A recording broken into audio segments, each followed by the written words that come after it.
Ah tiens, Bastien, ça va? Ouais, pas mal. J'avais une question à te poser. Ah, c'est toi là? Bah dis toujours. Ben, tu vois, ma tata Monique, elle veut lancer un business de sous-vêtements par correspondance. Et elle cherchait à monter un site e-commerce, tu vois. Ah oui, on est sur une lourde problématique là. Ouais, je sais. Et d'ailleurs, tu lui conseilles plus PrestaShop ou Magento? Alors là, par contre, tu poses les bonnes questions. Mais du coup, on va quand même prendre un petit café hein, pour réfléchir et éclaircir la question. Ça te dit?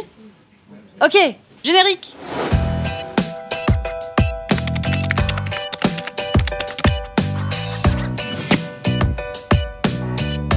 Salut à tous, moi c'est Julie, je suis consultante SEO chez Eskimos, l'agence de référencement naturel. On se retrouve aujourd'hui pour répondre à une question que beaucoup de personnes se posent au moment de lancer leur site e-commerce. Vaut-il mieux avoir un e-commerce sous Magento ou sous PrestaShop? Alors nous, on va tenter de répondre à cette question en abordant 3 points qui me semblent primordiaux, à savoir la technique, l'ergonomie d'utilisation et enfin le SEO, puisque c'est bien notre cœur de métier. Vous êtes prêts? Alors on est parti! À ma gauche, PrestaShop, un CMS très répandu puisque téléchargé plus de 3 millions de fois depuis sa sortie. Beau gosse! À ma droite, Magento, autre CMS e-commerce, téléchargé pour sa part sur 200 000 sites e-commerce, pas mal. Ils ont un point en commun, ils sont open source. Ils ont une différence, leur praticité d'utilisation. PrestaShop est très simple d'utilisation. Le back-office est clair et vous pourrez très facilement administrer votre boutique ainsi que vos produits. Magento de son côté est bien plus complexe. Le CMS propose une multitude de fonctions et il demande un très long moment d'apprentissage afin de cerner le fonctionnement optimal pour votre boutique. Pour ce deuxième round, on retrouve PrestaShop et Magento pour un duel sur leur coût de fonctionnement. PrestaShop s'en sort correctement. La solution étant simple d'utilisation, les seuls coûts pouvant être engendrés par son fonctionnement sont des frais d'intervention ou de développement technique, ainsi que certains plugins qui coûtent entre 30 et 100 € chacun quand même. Pour Magento, les coûts sont bien plus élevés. En France, il est très difficile de trouver des développeurs spécialistes de Magento. Se sachant indispensable pour les entreprises qui ne veulent pas accumuler de dettes techniques sur leur site, certains développeurs freelance pratiquent des tarifs élevés, autour de 460 € la journée quand même. Quand PrestaShop vous permet de vous en sortir pour quelques centaines d'euros, la gestion de Magento peut vous en coûter jusqu'à plusieurs milliers d'euros. Troisième round de ce clash PrestaShop versus Magento. Qui de ces deux CMS possède la meilleure communauté? Eh bien Magento s'en sort très bien avec un forum francophone très fourni. Malheureusement, le forum ne s'adresse qu'aux développeurs Magento confirmés et il sera difficile de se lancer par soi-même dans la gestion de son site sous Magento. Attention également aux freelances qui se targuent d'être développeurs Magento alors qu'ils ne maîtrisent pas bien l'outil.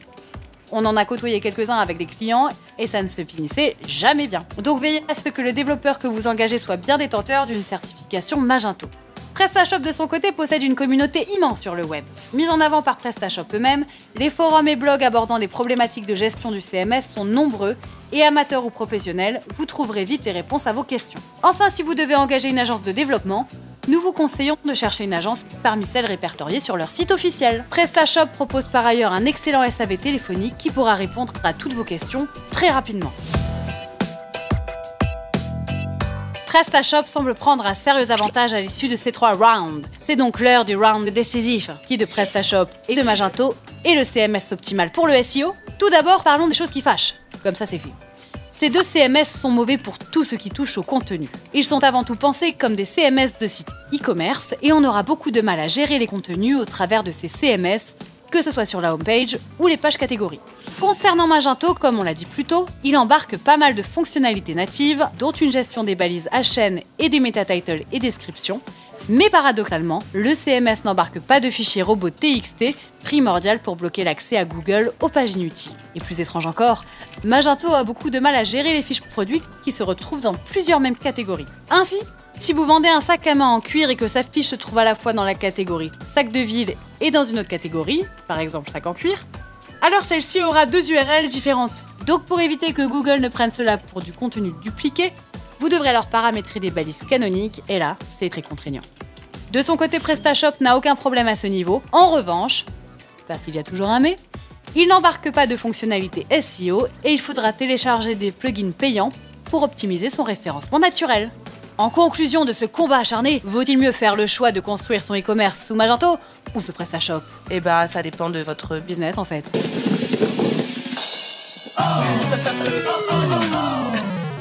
Chacun de ces deux CMS peut être pertinent, mais il est vrai qu'une majorité d'entre vous, dont Tata Monique, important, se satisfera de PrestaShop.